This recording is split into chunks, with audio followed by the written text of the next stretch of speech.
Mais au nom du Seigneur Jésus, je vous salue bien aimé au nom du Seigneur Jésus-Christ et ça me fait plaisir encore une fois de vous savoir si nombreux afin qu'ensemble nous puissions parler de la parole de Dieu. Alors toutes mes salutations de partout où vous nous suivez, dans les 5 continents, peu importe dans quelle langue vous me suivez, mais que le Saint-Esprit vous bénisse au nom du Seigneur Jésus-Christ. Alors, bien aimés, ensemble nous allons lire dans la première épître de l'apôtre Jean. Et là, nous lisons le chapitre 3 et nous lirons le verset 4 et nous irons jusqu'au verset 8. La Bible nous dit ce qui suit, 1 Jean chapitre 3, verset 4 jusqu'à 8. Quiconque pratique les péchés transgresse la loi, et les péchés est la transgression de la loi. Or, vous le savez, Jésus a paru pour ôter les péchés, et il n'y a point en lui de péché. Et il n'y a point en lui de péché. Quiconque demeure en lui ne pratique pas les péchés. Quiconque pratique les péchés ne l'a pas vu et ne l'a pas connu. Petits enfants, que personne ne vous séduise. Celui qui pratique la justice est juste, comme lui-même est juste. Celui qui pratique les péchés est du diable, car le diable pêche dès le commencement. Le Fils de Dieu a paru afin de détruire les œuvres du diable. Amen. Bien-aimés, aujourd'hui, nous allons parler de la destruction des œuvres de l'ennemi. Voilà le sujet de ce jour, la destruction des œuvres de l'ennemi. Alors nous prions. Éternel notre Dieu, nous disons merci à toi. Nous te rendons toute gloire car tu es merveilleux. Nous te présentons, Seigneur, l'enseignement de ce jour, l'exhortation de ce jour, qu'à partir, Seigneur, de cet enseignement, tu parles à chacun de nous. Au nom du Seigneur Jésus, révèle-nous, Seigneur, les œuvres de l'ennemi pour que nous puissions nous y atteler pour les détruire comme toi-même tu l'as fait. Au nom de Jésus-Christ. Amen. Alléluia. Alors bien-aimés, que Dieu vous bénisse au nom de Jésus-Christ. Merci de partout où vous suivez. Vous pouvez commenter la vidéo. Vous pouvez également la partager. Vous pouvez aussi l'aimer. Et Dieu nous bénira tous ensemble. Alors je disais que nous allons parler de la destruction des œuvres de l'ennemi. Bien-aimés, comme vous le savez bien, Jésus-Christ a paru pour certaines raisons. Jésus n'est pas venu sur terre en vain. Parce qu'à un certain moment, la Bible nous dit qu'au commencement, Dieu créa les cieux et la terre était informe et vide. Et l'Esprit de Dieu se mouvait au-dessus des eaux. Et quand nous continuons à faire la bonne lecture de Genèse chapitre 1er, chapitre 2, chapitre 3 et même jusqu'au chapitre 4, nous nous rendons compte que lorsque Dieu a créé la terre, les cieux et tout ce qui est sur la terre et tout ce qui est dans les cieux, après cela, il a décidé aussi de créer l'homme à son image. Et la Bible nous dit au chapitre 1er, verset 26 de Genèse, que l'Éternel Dieu dit, faisons l'homme à notre image, à notre ressemblance, et que cet homme-là puisse pouvoir assujettir tout ce qu'il y avait comme créature à la surface de la terre. Et là, nous voyons qu'effectivement, Dieu avait accompli son objectif de placer l'homme dans le jardin d'Éden. Parce que, en disant faisons l'homme à notre image, selon notre ressemblance, et qu'il domine sur les poissons de la mer, sur les oiseaux du ciel, sur le bétail, sur toute la terre et sur tous les reptiles qui rampent sur la terre, Dieu créa l'homme à son image, il les créa à l'image de Dieu, il créa l'homme et la femme, Ici, nous voyons que Dieu avait un objectif. Et cela, l'objectif se dessine clairement lorsque nous lisons le chapitre 2, Genèse, et le verset 15. L'Éternel Dieu prit l'homme et le plaça dans le jardin d'Éden pour les cultiver et pour les garder. Le Seigneur définit la mission principale. Il accorde à l'homme l'autorité, le pouvoir, et il lui donne une activité à faire. Il lui dit, voilà, je te place dans le jardin d'Éden, c'est quant à toi de les cultiver et de les garder. Et au verset 16 de Genèse 2, l'Éternel Dieu donna cet ordre à l'homme, tu pourras manger de tous les arbres du jardin, mais tu ne mangeras pas de l'arbre de la connaissance du bien et du mal, car le jour où tu en mangeras, tu mourras certainement. Ceci m'amène donc à vous rappeler que lorsque Dieu place l'homme dans le jardin d'Éden, il s'inscrit dans la logique des grandes promesses de Dieu à l'homme. Et cette logique des grandes promesses de Dieu à l'homme, je peux résumer ces promesses en 3 grandes promesses. La première, c'est la promesse de la terre. Parce que il a pris l'homme, il l'a placé dans le jardin d'Éden. Donc, il lui a donné la terre. Et il lui a dit, voici ta mission, tu dois la cultiver et tu dois également la garder. Entre-temps, ça va te produire des fruits. Voici, il y a même des arbres qui poussent dans le jardin d'Éden. Et il lui dit, ça c'est la première promesse donc, qui concerne la terre. Et quand vous regardez aujourd'hui, à travers l'humanité tout entière, s'il y a des guerres par-ci et là, s'il y a des conflits, la plupart de ces conflits sont liés à la terre.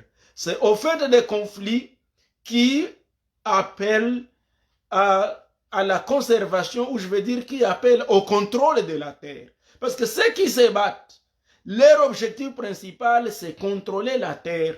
Et quand vous voyez cela, même quand il parle de guerres économiques, des guerres, je ne sais pas moi, politiques, quand il parle de guerres économiques, quand il parle de guerres de conquête, tout ça, l'objectif principal, c'est de contrôler la terre. Je n'ai pas à vous donner des exemples parce que vous en connaissez autant, mais comprenez que ce que nous avons de plus cher, de toutes les promesses que Dieu nous a données, c'est la terre. Même lorsque Dieu, il promet à Israël de l'amener de l'Égypte à Canaan, au fait, c'est la terre promise. C'est la terre qu'il a promis à Israël.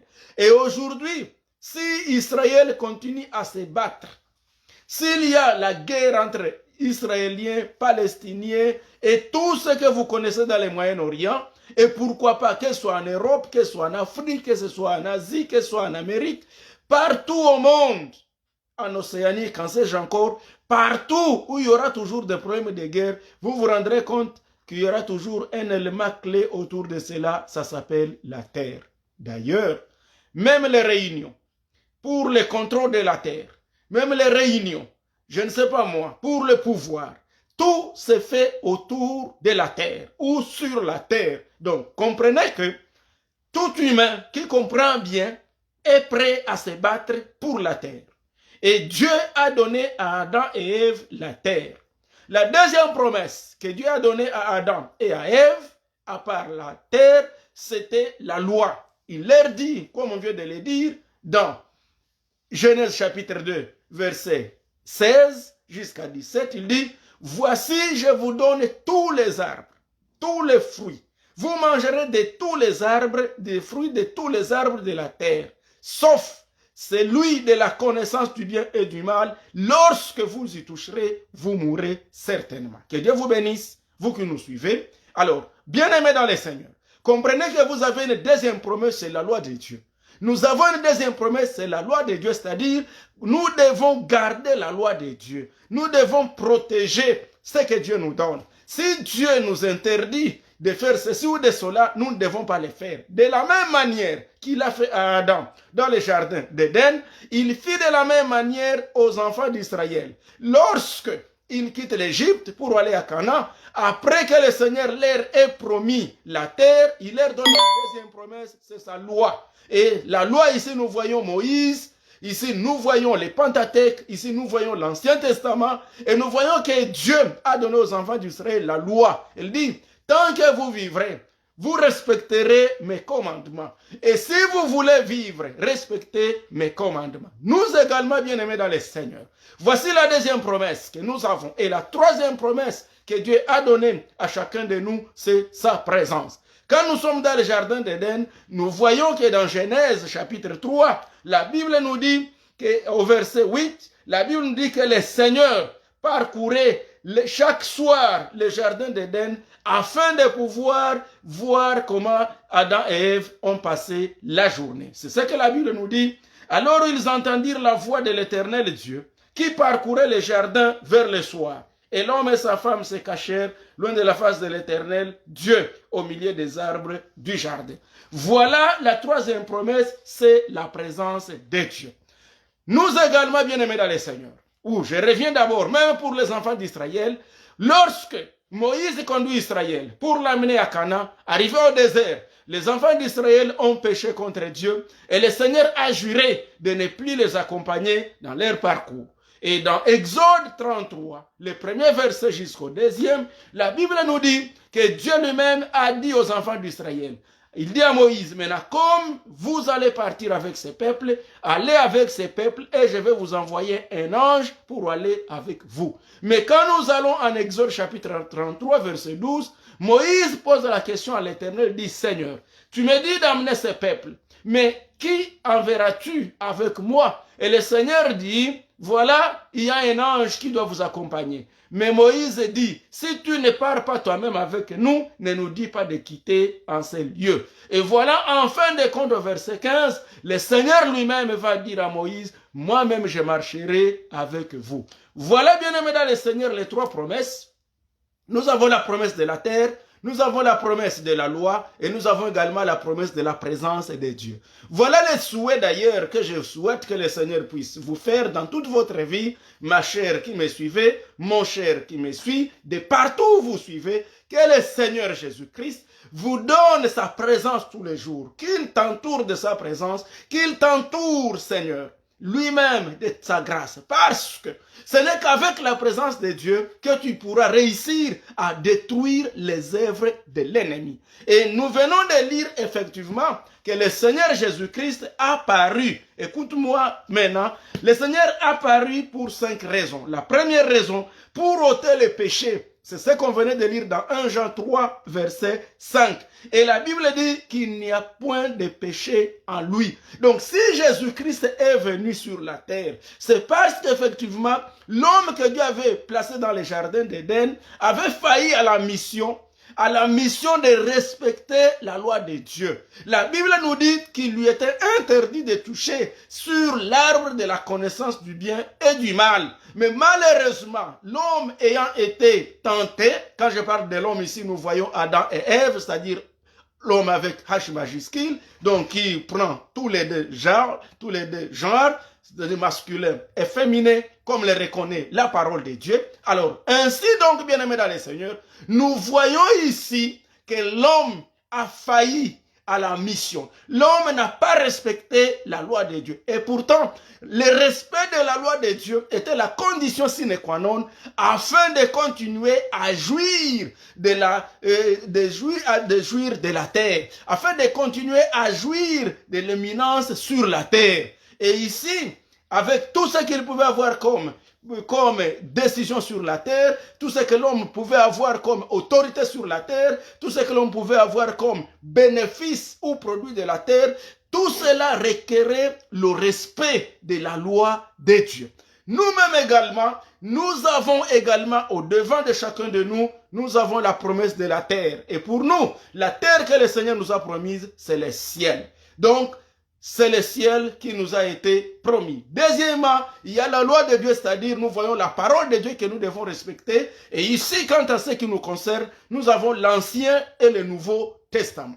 Mais aussi, il y a la présence de Dieu. Nous ne pouvons rien faire par nous-mêmes. Alors, le fait que l'homme avait échoué à respecter la loi de Dieu et le péché est entré dans le monde. Voilà pourquoi le Seigneur lui-même a décidé d'envoyer son propre Fils, Jésus-Christ, afin de revenir sur la terre avec comme 5 missions principales. Donc, la première, ôter les péchés, parce qu'au moins en lui, il n'y a point de péché. Et la Bible nous dit dans Jean 1, verset 29, que lorsque Jean-Baptiste était avec ses disciples, lorsqu'il a perçu Jésus, il dit, voici l'agneau de Dieu qui ôte les péchés du monde.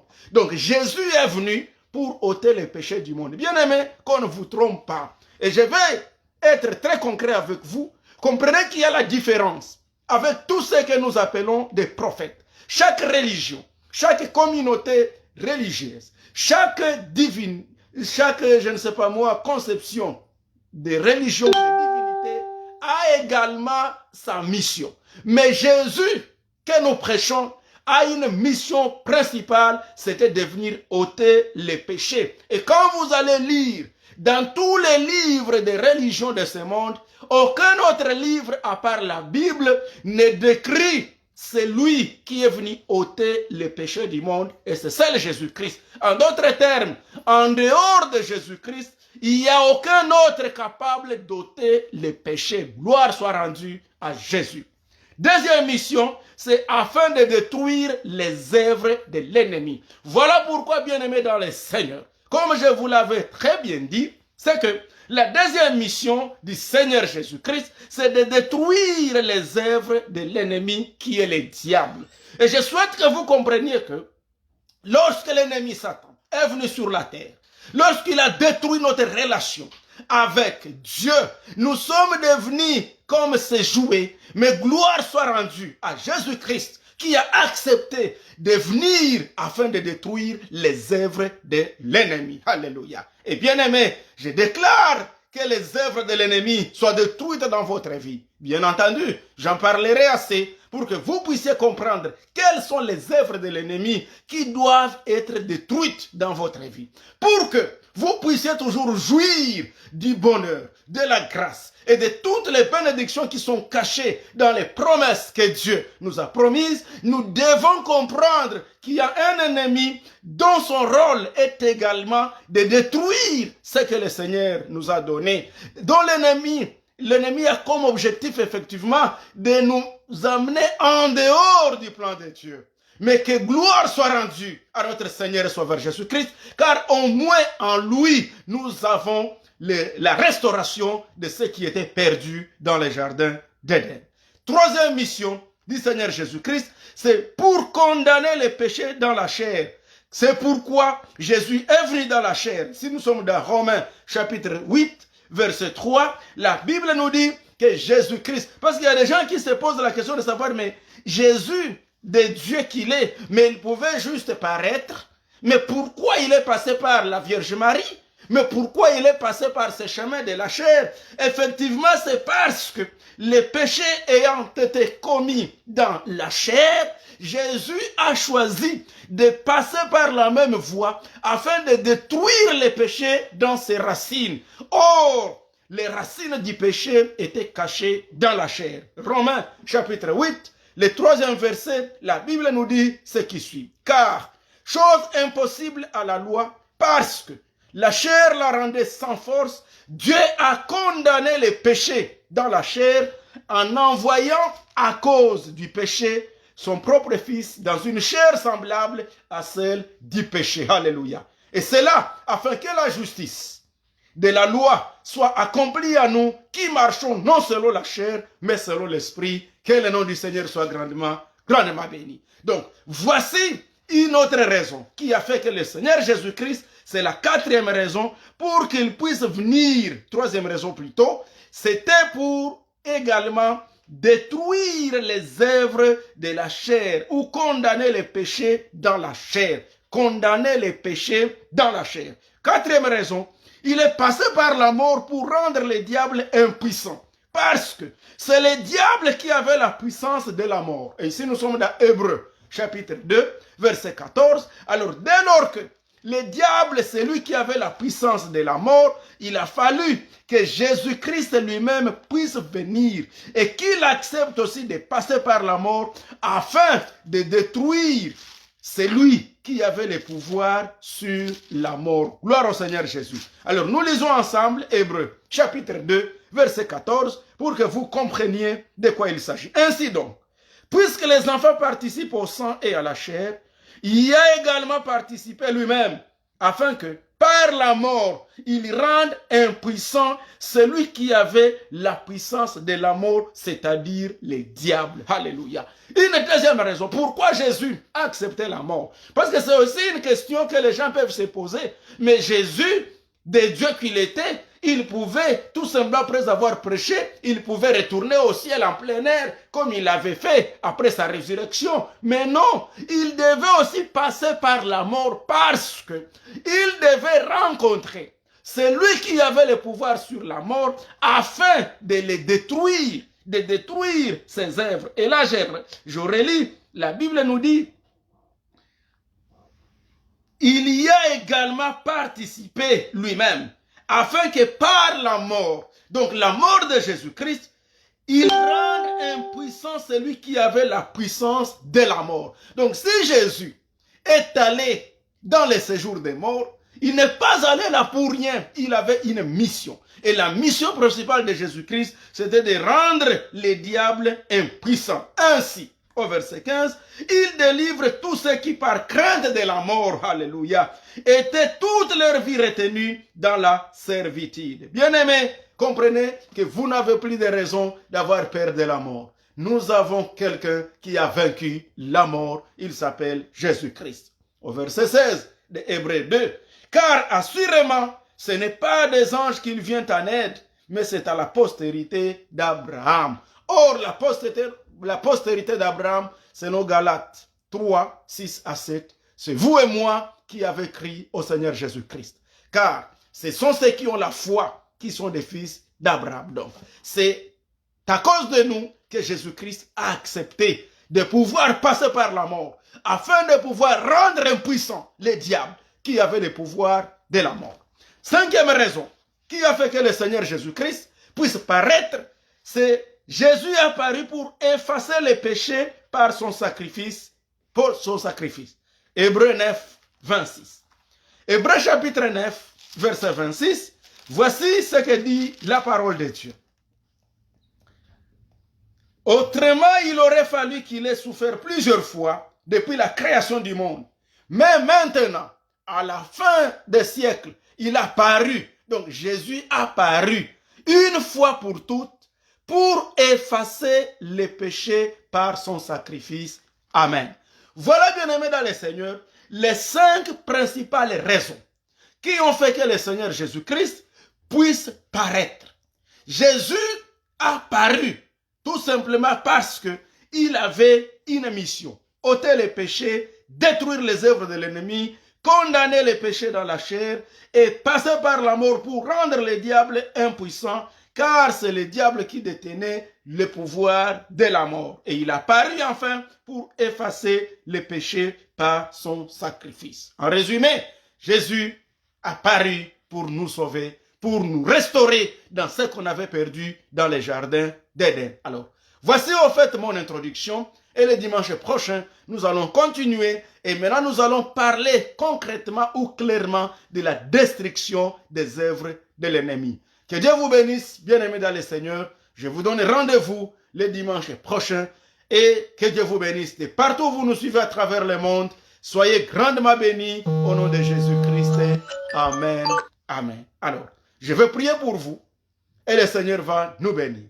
Alors, ne manquez pas, bien-aimés dans le Seigneur. Ne manquez pas les rendez-vous. Et pour ceux-là qui sont au Canada, à Montréal, je vous invite également à assister à notre culte qui commence un peu dans 30 minutes.